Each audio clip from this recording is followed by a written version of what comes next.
Frida Kahlo is more than just an artist. She is a cultural and feminist icon who transcended the canvas to become a symbol of resilience, strength, and Mexican identity.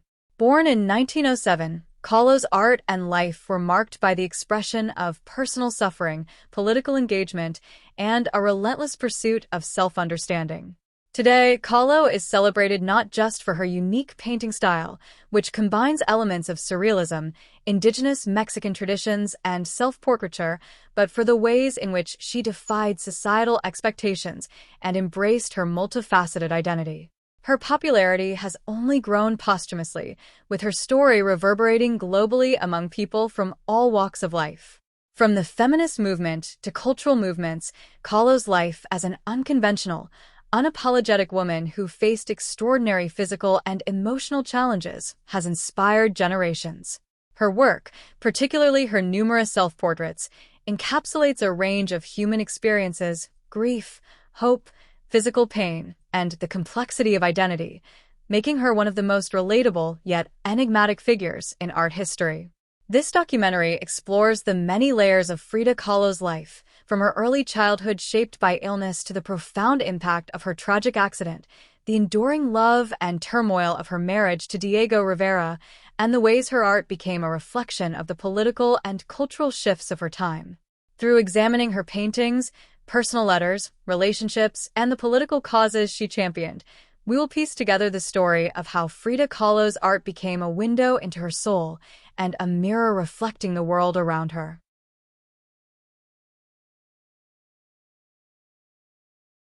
Frida Kahlo was born on July 6, 1907, in La Casa Azul, the Blue House, a vibrant blue-painted home in Coyoacán, a small village that would eventually be absorbed into Mexico City. Kahlo's early life was steeped in Mexican culture and the contrasting European influence introduced by her father, Wilhelm Guillermo Kahlo, who emigrated from Germany in the late 19th century.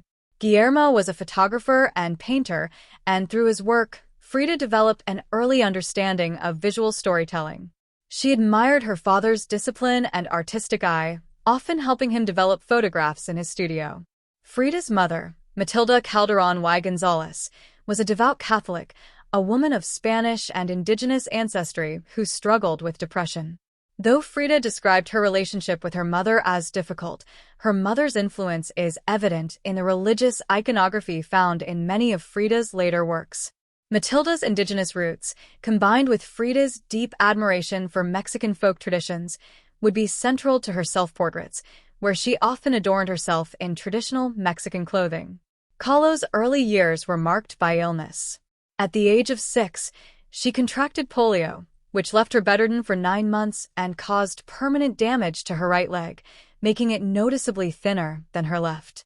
The disease affected her gait and left her with a limp, something she would go to great lengths to conceal later in life, often wearing long, traditional skirts to mask the difference in her legs. Despite the physical limitations caused by polio, Kahlo was an active, rebellious child who developed a love for sports like boxing and swimming, determined to overcome her physical hardships.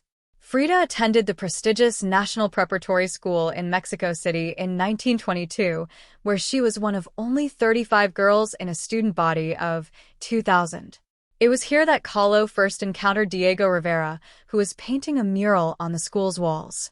This would not only foreshadow their future romantic relationship, but also connect Kahlo to the broader artistic and political movements that were brewing in Mexico during this time.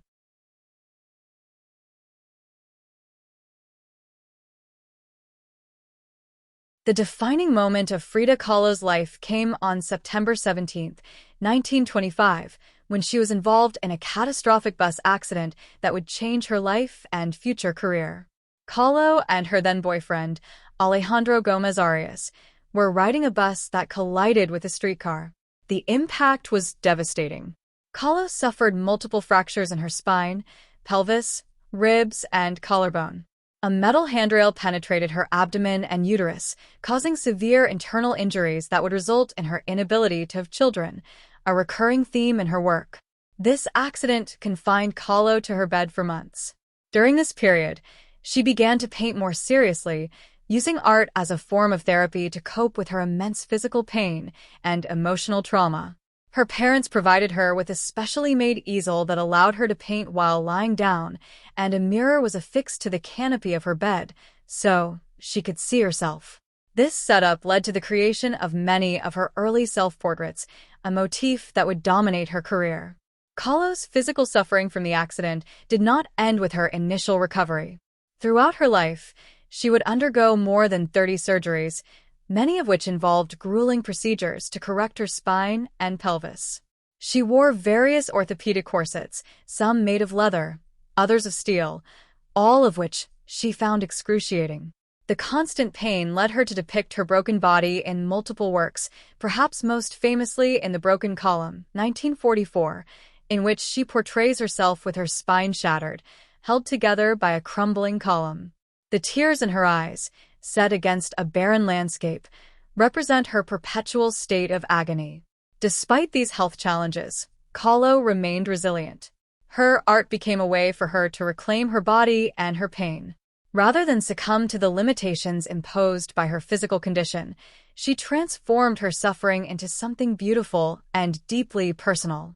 This use of personal pain to fuel creativity is a hallmark of her work and one of the reasons her art resonates so deeply with people to this day.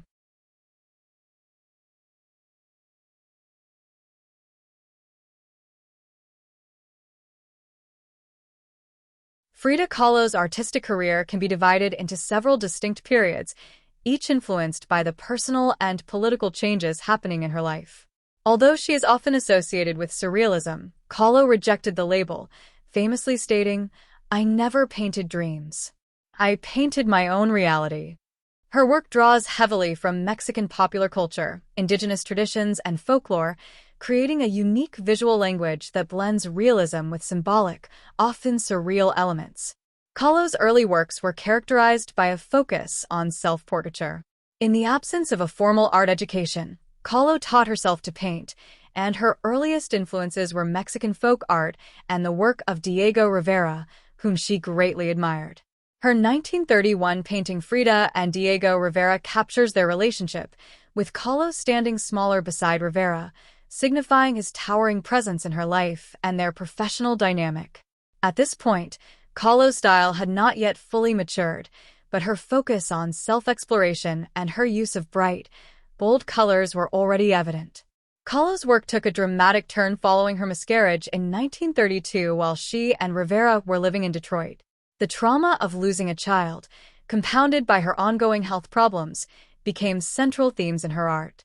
In Henry Ford Hospital, 1932, she depicts herself lying on a hospital bed, her abdomen still swollen from pregnancy, with images of a fetus, a snail, a pelvic bone, and a lifeless flower floating around her, all connected to her body by red veins, symbolizing her pain and loss.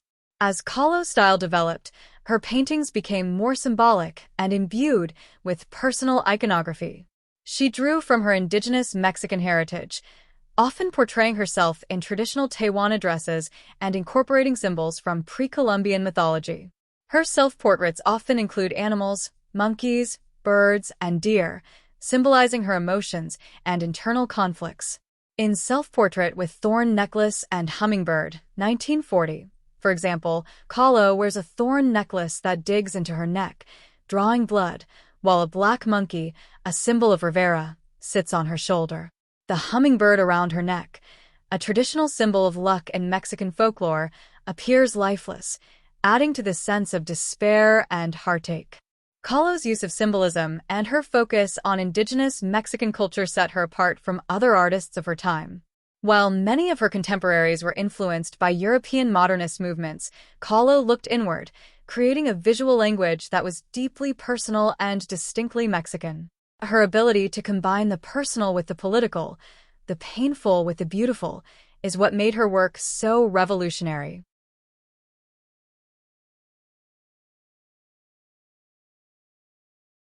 Frida Kahlo's relationship with Diego Rivera is one of the most well-known and complex love stories in art history. Kahlo first met Rivera in 1922 when she was a student at the National Preparatory School. Rivera, Already an established artist known for his large-scale murals depicting Mexican history and revolutionary themes, was painting a mural at the school. Though Rivera was 20 years her senior, Kahlo was immediately captivated by his talent and political beliefs. They met again several years later, and by 1929, they were married. Kahlo and Rivera's marriage was as tumultuous as it was passionate. Both artists were fiercely independent, yet deeply dependent on each other's support and encouragement. Rivera recognized Kahlo's talent early on, often referring to her as the best painter of her time. However, their relationship was marred by infidelities on both sides, including Rivera's infamous affair with Kahlo's younger sister, Cristina, which nearly ended their marriage. Kahlo was devastated by the betrayal, and this heartbreak is reflected in her paintings from this period, including the Two Fridas, 1939, in which she portrays two versions of herself, one dressed in European-style clothing and the other in traditional Tehuana attire. The Frida dressed in European garb is depicted with her heart exposed and bleeding, a symbol of the deep emotional pain caused by Rivera's infidelity. Despite their personal challenges, Kahlo and Rivera shared a profound artistic and political connection. Both were committed communists, and their home became a meeting place for artists, intellectuals, and political figures, including the exiled Soviet leader Leon Trotsky, with whom Kahlo had a brief affair. Rivera's large-scale murals, which often depicted the struggles of the working class and the indigenous peoples of Mexico, complemented Kahlo's more intimate, personal works, and together they represented two sides of the same political coin. While Rivera's fame often overshadowed Kahlo's during her lifetime, their artistic partnership was symbiotic.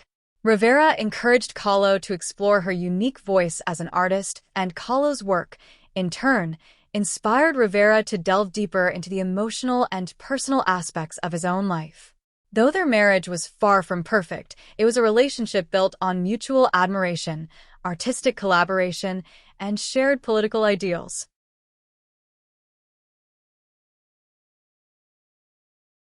Frida Kahlo's political beliefs were deeply intertwined with her art and personal life. From a young age, she was exposed to the revolutionary ideas that were sweeping through Mexico in the wake of the Mexican Revolution.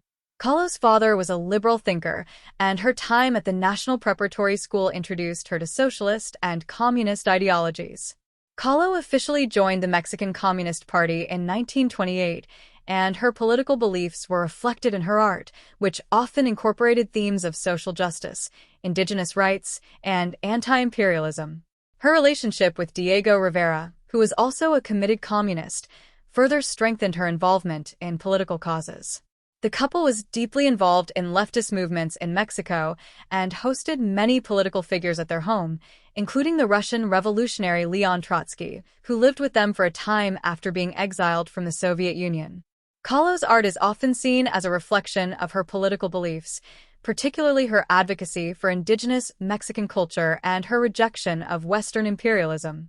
In My Dress Hangs There, 1933, Kahlo critiques the industrialization and materialism of the United States, contrasting it with the richness of Mexican cultural traditions. The painting shows a traditional Mexican dress hanging amidst the chaos of American capitalism, with skyscrapers, smokestacks, and machinery looming in the background. This juxtaposition highlights Kahlo's disdain for the U.S. and her deep pride in her Mexican identity. Kahlo's political activism was not limited to her art.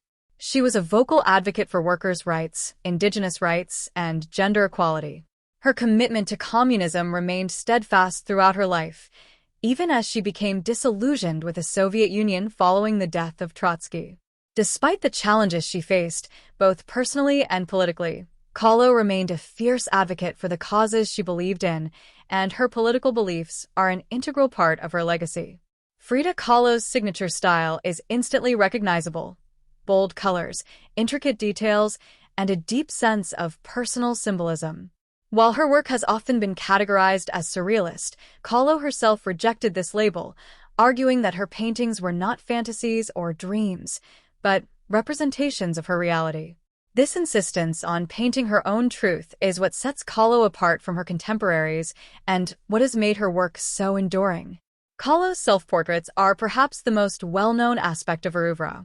Of the 143 paintings she completed, 55 are self-portraits. In these works, Kahlo often portrays herself in traditional Mexican clothing, surrounded by symbols of Mexican culture, such as monkeys, birds, and pre-Columbian artifacts. These self-portraits are not just representations of her physical appearance, but also explorations of her inner emotional world.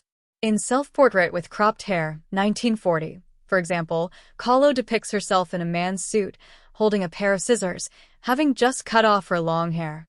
The painting is a powerful statement about gender identity and autonomy, as Kahlo rejects traditional notions of femininity and asserts control over her own body and image. Kahlo's use of vibrant, saturated colors is another defining feature of her work. Influenced by Mexican folk art, she often used bright reds, yellows, and greens to create a sense of vitality and energy. This use of color contrasts sharply with the often dark and painful themes of her work, creating a tension between beauty and suffering that is central to Kahlo's artistic vision. Throughout her career, Kahlo's art was deeply personal, often depicting her physical and emotional pain. Her miscarriages, her tumultuous relationship with Diego Rivera, and her ongoing health problems all found their way into her work. Yet, despite the intensely personal nature of her art, Kahlo's paintings also reflect broader social and political themes. Her use of indigenous Mexican symbols and her critique of Western imperialism are recurring motifs in her work, and her paintings often serve as a commentary on the cultural and political changes happening in Mexico during her lifetime. Kahlo's legacy extends far beyond the art world. She has become a cultural icon, celebrated not only for her paintings but for her defiance of societal norms and her unapologetic embrace of her own identity. In the decades following her death, Kahlo has been adopted as a symbol of feminist movements, and her image has been immortalized in popular culture. From fashion to music to activism, Kahlo's influence can be seen in countless areas of modern life.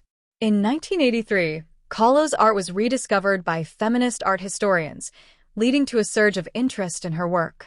Since then, her paintings have been exhibited in museums around the world, and she is now considered one of the most important artists of the 20th century. The revival of interest in Kahlo's work has also sparked new discussions about the role of women in art, the intersection of art and politics, and the ways in which personal identity can be expressed through creative expression.